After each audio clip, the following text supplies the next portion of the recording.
Alright, mga ka-plastic. And this is me again, Big Sue. Right back at it again with another viral content. At isang viral na naman ng aking tatalakayin ngayong araw na ito o gabi sa inyong lugar. At ang tatalakayin po natin mga ka-plastic ay ang tungkol dito saan kumakalat ngayon na viral video sa social media na kung saan may isang holdapper na sinaksak ang motoristang sinasakyan niya. So sa panahon ngayon mga ka-plastic, napakahirap na pong maglakad mag-isa lalo na kapag oras ng gabi. Mabuti pa noong mga panahon ni Pangulong Duterte, wala kang mababalitaan na mayroon ganitong insidente base sa mga nakikita natin sa social media mga ka-plastic. So paano nangyari ito mga ka-plastic? Saan ba nagsimula ang ganitong pangyayari? So ito po yun mga ka-plastic.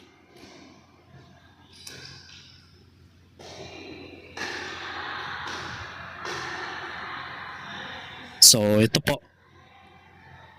Makikita sa video na angkas niya mismo yung suspect. Nang bigla na lang po siyang saksakin ng suspect na nakadilaw. Dahil itong ating biktima ay isa siyang TNBS rider, mga ka-plastic. So yun, nilaktawan lang natin ng konti mga ka-plastic kasi masyadong masela ng sumunod na pangyayari. Tumakbo na po yung biktima kahit na nasaksak na siya. Habang itong tarantadong demonyong suspect na ito ay inagaw sa kanya yung motor. O, di ba? Kitang-kita sa CCTV camera na balak pa sanang bawi ng biktima yung kanyang motor. Pero inaambahan na siya ng suspect. At sanay na siya, mga ka-plastic. Talagang may intensyon siyang pagnanakaw. Ayan.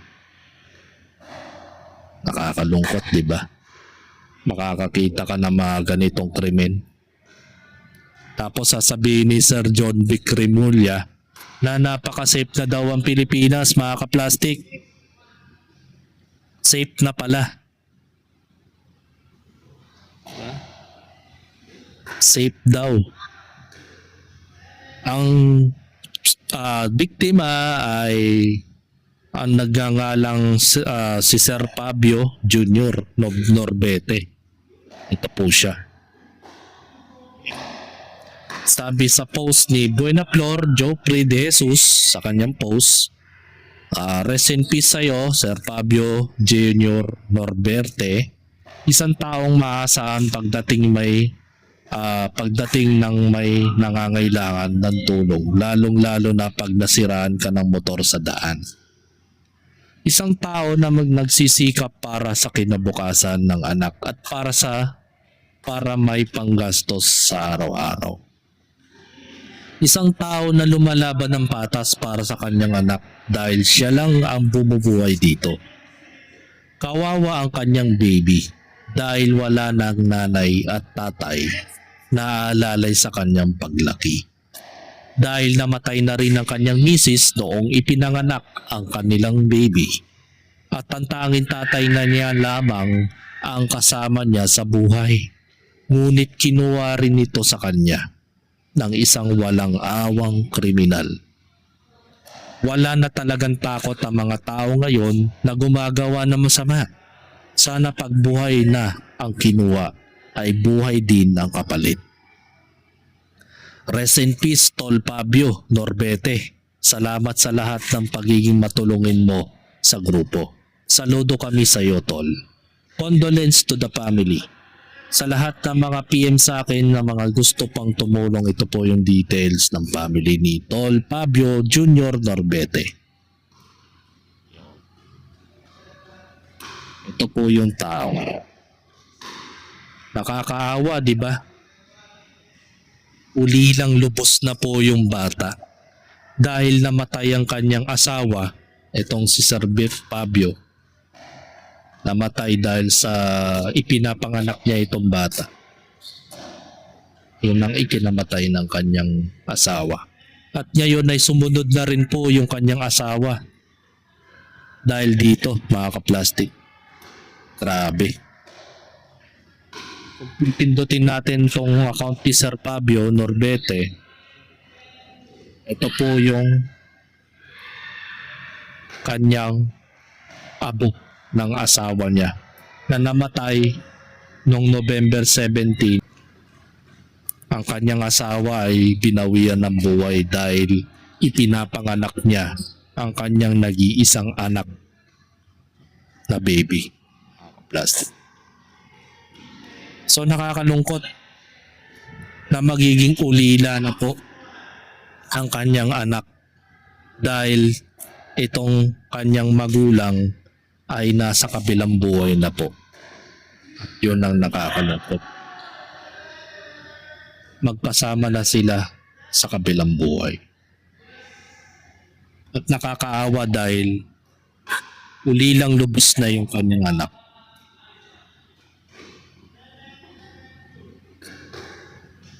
Grabe. Bata pa yung anak. Mga ka-plastic. Yan, no? So masakit yun para sa bata na malalaman niyang patay na rin ang kanyang tatay. Grabe ang nangyayari sa bansa natin, mga ka-plastic. Sasabihin ni Sir John Vic Remulla ng DILG na safe na po daw ang Pilipinas at wala na pong nagaganap na crime.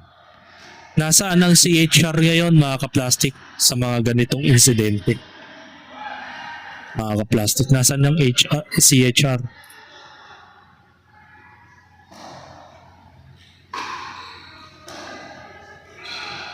Grabe kayo, CHR. Ito, sabi sa post, update na itong sumaksak sa rider, mga ka-plastic. Bugbog sarado. Mukhang naagapan pa, mga ka-plastic. Nahuli. Dapat nga hindi lang ganyan ang hindi lang ganyan ang kanyang kinahinatnan ng suspect na to. Kasi buhay ang kinuha niya eh. Plastic. Yan. Medyo iba-blurred lang natin ang hindi muna natin papakita yung full picture niya kasi nahuli siya, nadakip siya ng taong bayan at pinagbubugbog itong suspect. Kaya nga sabi ni John Anthony Samson, magiging santo pa yan dahil sa mga CHR na putaragis na mga ahensya ng gobyerno. Magagawaran pa yan.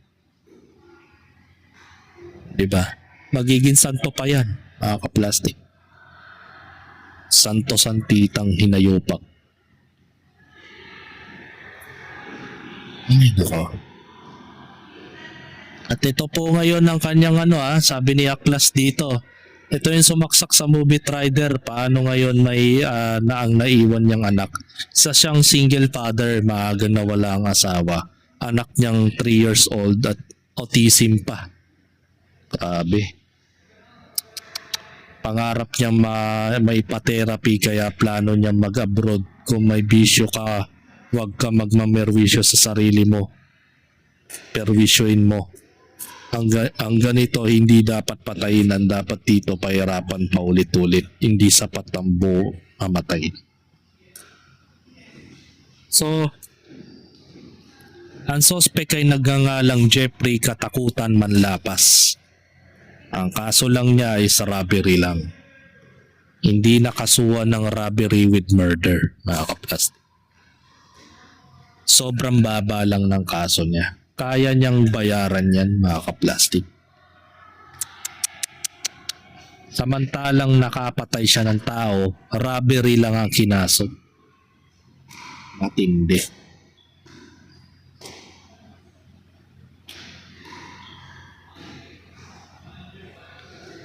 Yan. Marami ring nagalit. Even tong si Kevin Amisqua, si HR daw pasok. Wala, hindi nag-iingay ang si HR kasi nga hindi si Duterte yung pumatay. Pag ang mga kalaban nila sa politika ang pumapatay ng mga inosente kuno, yung mga drug addict na drug lord na tinuturing nilang inosente at mga malilinis na tao, dun lang nag-iingay yung si Yadshar, mga kaplastic. Diba ang lupit?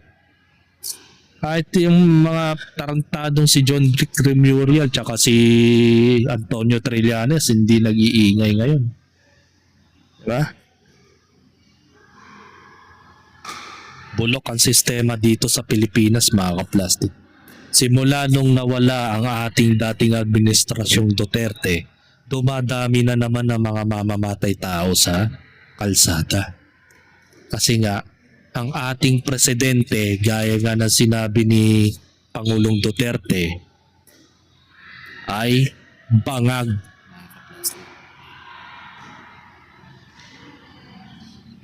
So meron pahayag ang kanyang mahal sa buhay patungkol dito sa ikinamatay ng kanyang anak na si Sir Fabio Jr.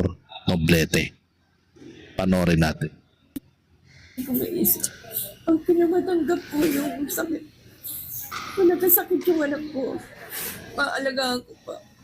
Pero yung ganyan na, malakas yung anak ko eh. Pinatay nila. Walang kalaban-laban. Ginaginuhanan lang nila yung gusto nila. Hindi na nila pinatay. Ma'am Carmelita, nahuli yung itong suspect. Mapanagot siya sa batas. Pero tingin niyo, mapatawad yung ganong klaseng tao. Hindi po. Kasi kahit patayin man siya, hindi na mababalik yung anak ko. Hindi na siya babalik. Hindi ko siya mapatawad. Kaya, ang sakit. Sobrang sakit po nito. Ang pinakamasakit pa dito yung kinabukasan ng kanyang anak. Yan po. Ano nga siya kasi, yung nanay ng bata, 1 month pa lang yung bata, namatay na siya.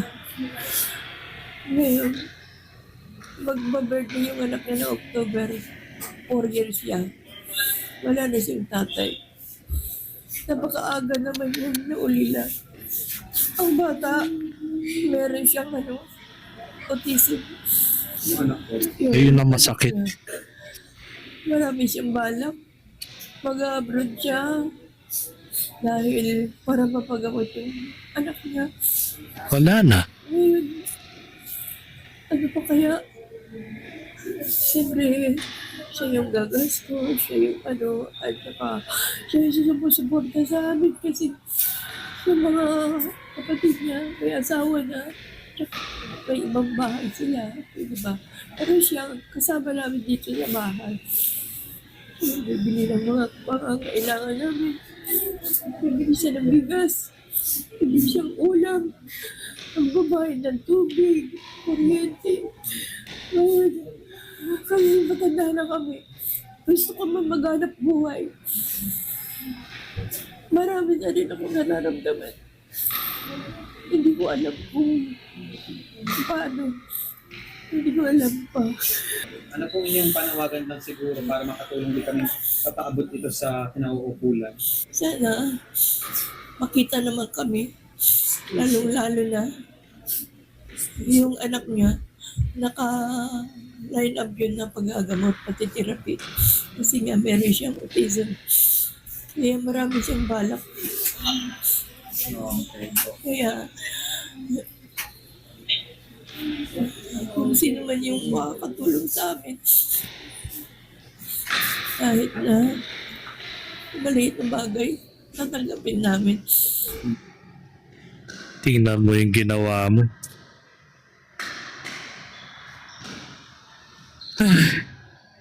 Tingnan mo yung ginawa mo. May sakit pa yung bata. Tapos pinatay mo pa yung tao. Hindi ka ba naawa? Sa bagay, ang mga kriminal, wala nang awa yan, mga kaplastik. Sakdulan na yung kademonyohan na nasa isip niyan. Dahil ang goal ng mga kriminal ay makuha niya yung dapat niya makuha sa biktima. Kaya kayong mga rider, mga kaplastik na nagtatrabaho, isipin nyo yung kaligtasan ninyo.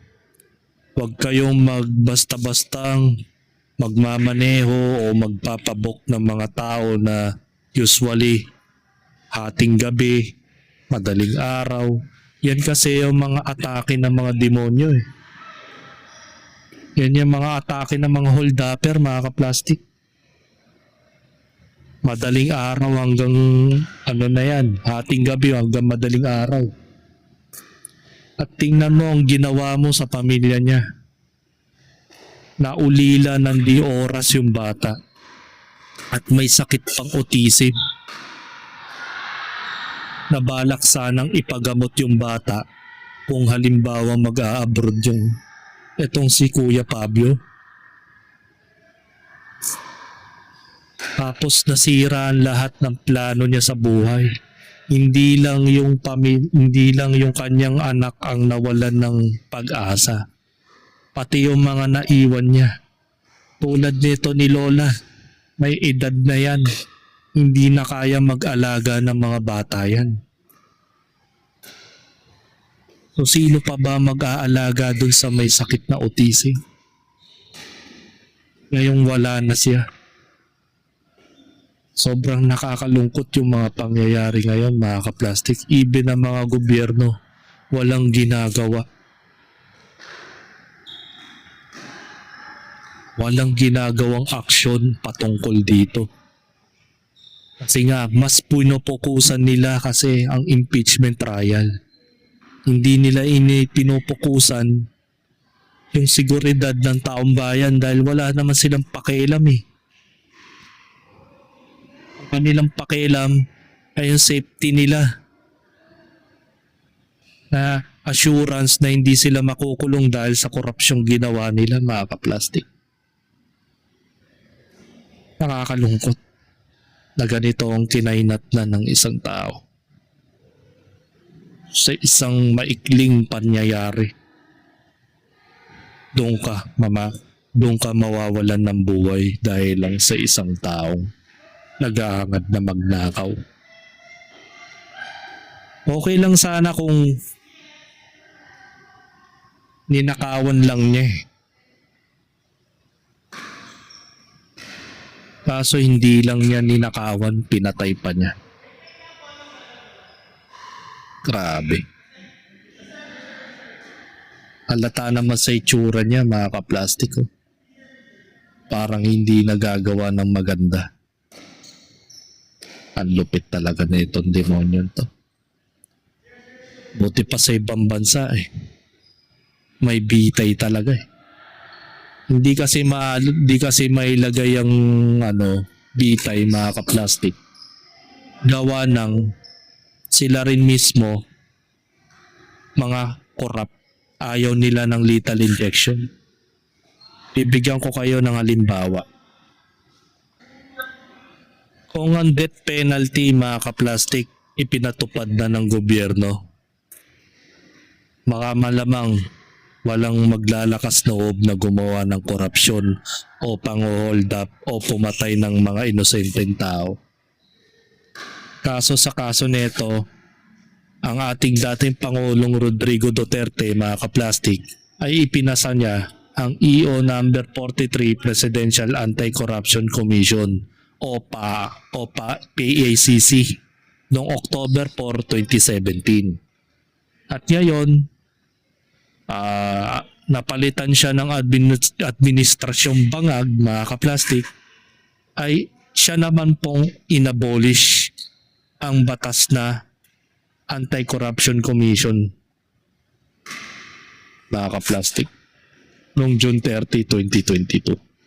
Pagkaupo pa lang niya bilang presidente, ang unang-unang niyang tinanggal o inabolish ng bangag na ito ay ang Anti-Corruption Commission. So anong ibig kong sabihin dito? Baka sabihin ninyo mga ka-plastic, malayo sa hindi irrelevant itong topic natin na ito patungkol dito sa ano. Ang ibig sabihin lang nito mga ka-plastic, mas pinaprioritize ng administrasyong bangag na tanggalin yung mga bagay na sila mismo ang makakasira. Isang halimbawa ito, yung Anti-Corruption Commission na tinanggal ng bangag. Paano pa kaya yung death penalty? Ayaw nilang ipatupad. Walang sumasang-ayon kasi nga maging sila apektado rito. So yun ang connection dito sa usapin tungkol dito sa Anti-Corruption Commission o PAC na create ni Rodrigo Duterte. Unfortunately, si bangag na nakaupo, siya ang nagtanggal. Kasi alam mo kung bakit, ba't niya tinanggal? Hindi siya makakapagnakaw ng mga budget pa, mga national budget. Kaya niya inabolish yan. Di ba ang galing? Paano pa kaya kung death penalty? Hindi nila papatupad yun kasi nga sila mismo apektado ron. Kaya malabo mangyari magkaroon ng magandang pagbabago kung ganitong presidente ang magmamanage dito sa ating bansa. Kung ang batas na ipinatupad ng ating Pangulong Duterte ay siya mismo ang nag-abolish, so nangangahulugan kontra siya sa anti-corruption. Kasi nga may plano siyang magnakaw. Kaya niya tinanggal yung PAC.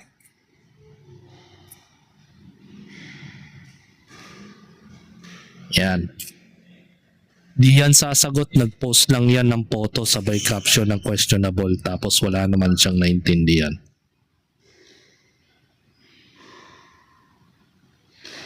Yan, sabi nito, PI mo ka BBM. Wala kang ginawang maayos sa Pilipinas kundi pagnanakaw sa lahat ng ahensya ng gobyerno. Kawawa ang mga mamamayang Pilipino sa gobyerno mo. PI mo, hayop ka. Yan.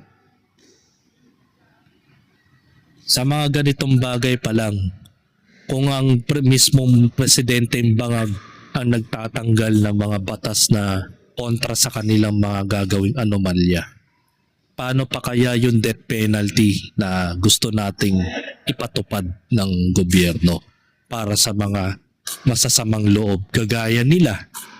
Kagaya ng mga pumapatay ngayon ng mga inosente, mga holdupper, magnanakaw, rapist na naglilipa na ngayon sa kalsada, mga kaplastic.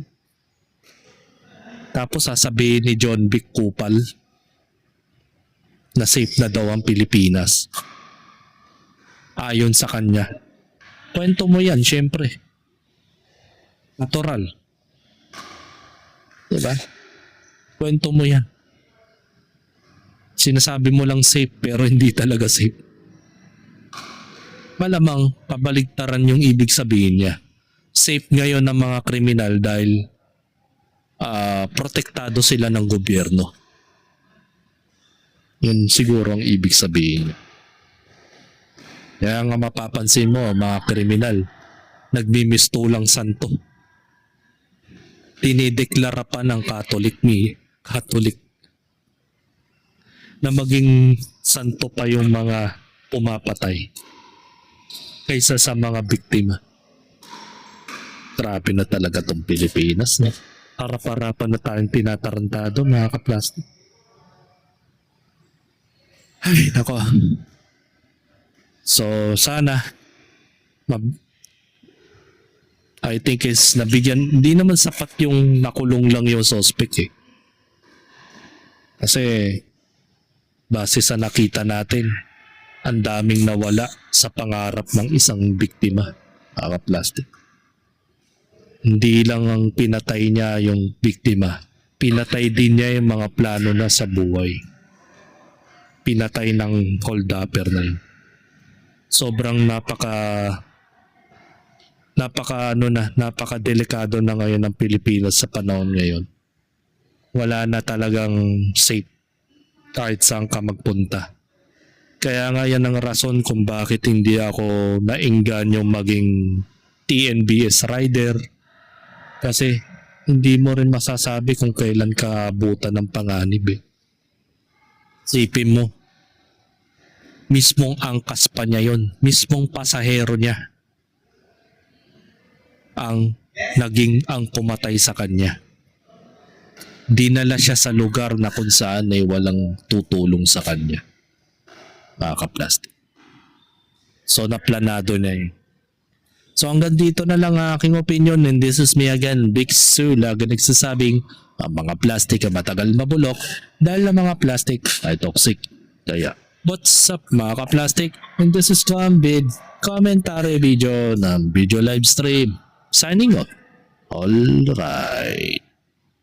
Mga ka-plastic, kung nagustuhan nyo ang aking video, isubscribe nyo lang ang aking channel. At the same time, i-hit nyo rin ang notification bell at yung all para ma-notify kayo sa aking susunod ko pang video sa aking YouTube channel. Maraming salamat po mga ka-plastic.